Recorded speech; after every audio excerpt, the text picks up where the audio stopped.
وقضى ربك ألا تعبدوا إلا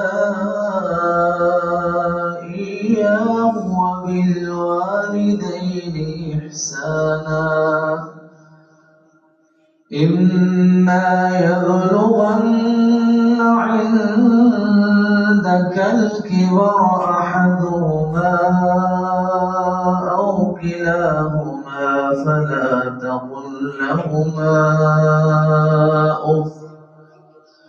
فلا تقل لهما أف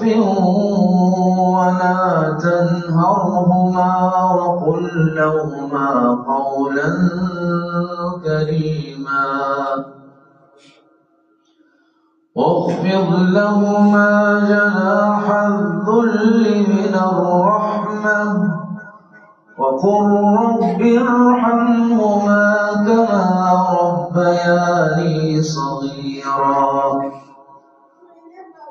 ربكم أعلم بما في نفوسكم إن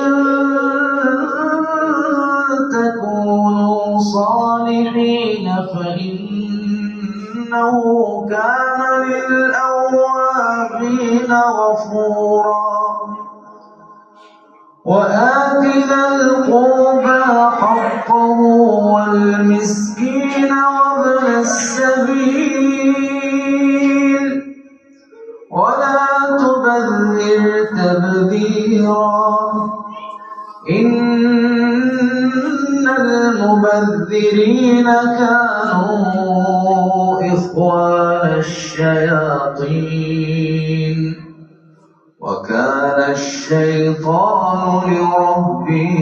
كفورا وإما تعرضن عنهم ابتغاء رحمة من ربك ترجوها فقل لهم قولا ميسورا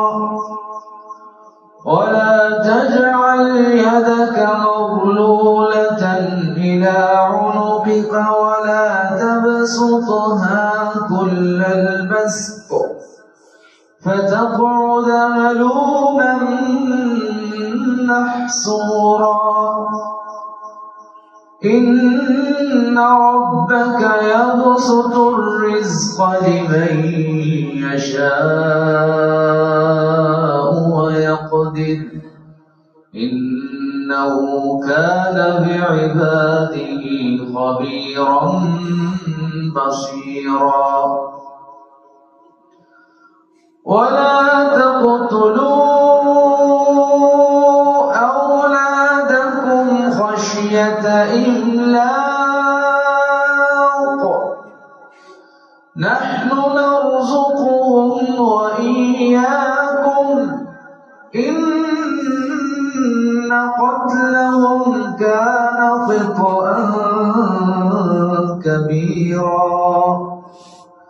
ولا تقربوا الزنا إنه كان فاحشة وساء سبيلا ولا تقتلوا النفس التي حرم الله إلا بالحق ومن قتل مظلوما فقد جعلنا لوليه سلطانا فلا يسرف في القتل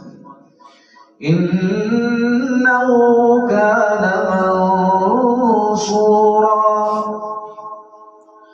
ولا تقربوا مال اليتيم إلا بالتي هي أحسن حتى يبلغ أشده وأوفوا بالعهد إن العهد كان مسؤولا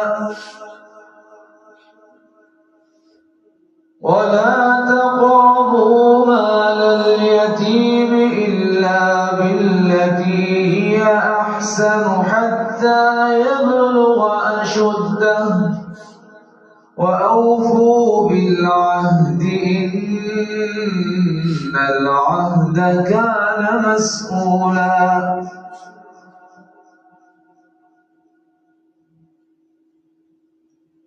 إن العهد كان مسؤولا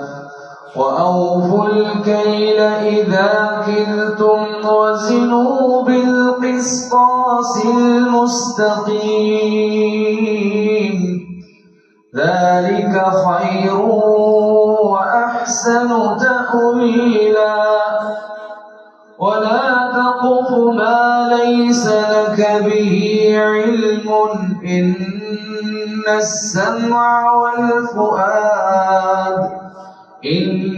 السمع والبصر والفؤاد كل أولئك كان عنه مسؤولا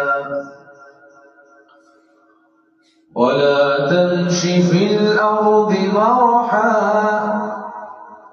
إنك لن تخرق الأرض ولن تبلغ الجبال طولا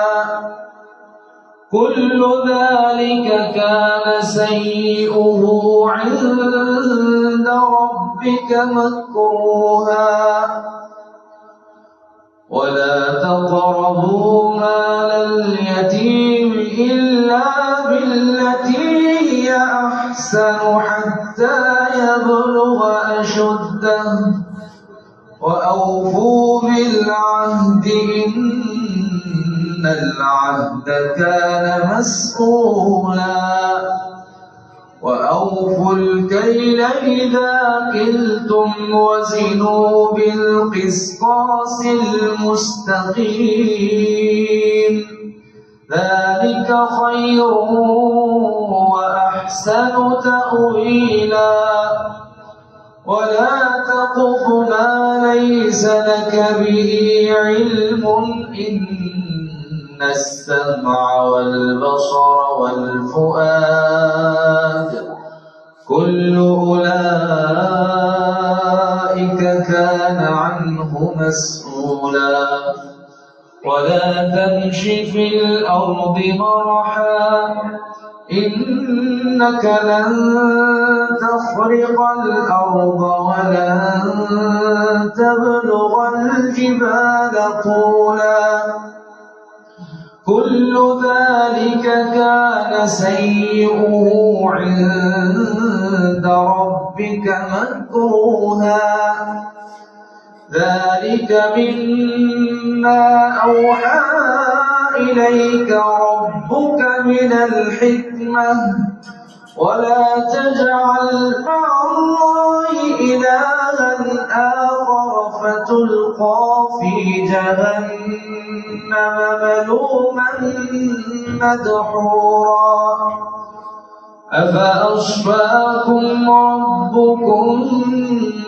بالبنين واتخذ من الملائكة إناثا إنكم لتقولون قولا عظيما